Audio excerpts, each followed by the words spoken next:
کرتے ہیں business news کی جانب۔ محکمہ خوراک پنجاب نے صوبے میں گندم کی امدادی قیمت 4,000 روپے فی من مقرر کرنے کی سفارش کر دی۔ محکمہ خوراک کے مطابق پنجاب میں اس سال نئے سیزن میں 35 سے 40 لاکھ میٹرک ٹن گندم کی خریداری کا ہدف مقرر کیا جائے گا۔ پنجاب میں 4,000 روپے فی من 35 سے 45 لاکھ میٹرک ٹن گندم کی خریداری پر 352 سے 452 ارب روپے کے اخراجات کا تخمینہ ہے۔ ذرائع کے مطابق صوبے میں اگر گندم کی امدادی قیمت 3500 روپے فی من کی گئی تو 35 سے 45 لاکھ ٹن گندم کی خریداری پر 308 سے 396 ارب روپے کا تخمینہ ہے۔ سپر ٹیکس کیسز میں وفاقی حکومت اور FBR کو سپریم کورٹ سے بڑا ریلیف مل گیا۔ سپریم کورٹ نے مختلف انڈسٹریز پر عائد سپر ٹیکس کا لغو کرنے کے خلاف اپیل کی سماعت کی۔ سندھ ہائی کورٹ کے فیصلے کے خلاف وفاقی حکومت اور FBR کی اپیلوں پر سپریم کورٹ نے فیصلہ سنا دیا۔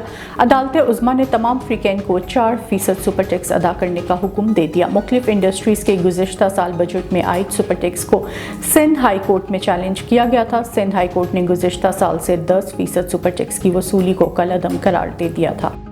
وفاقی وزیر تجارت سید نوید قمر نے کہا ہے کہ نیشنل انشورنس کمپنی لمیٹڈ حکومت کے اعلیٰ کارکردگی کا مظاہرہ کرنے والے اداروں میں سے ایک ہے، جس نے ایک سال میں 25.65 بلین روپے منافع حاصل کیا۔ نیشنل انشورنس کمپنی کی کارکردگی تقریب سے خطاب کرتے ہوئے وفاقی وزیر نے کہا کہ NICL مشکل وقت سے گزر کر حکومت کے اعلیٰ کارکردگی کا مظاہرہ کرنے والے اداروں میں سے ایک بن گیا۔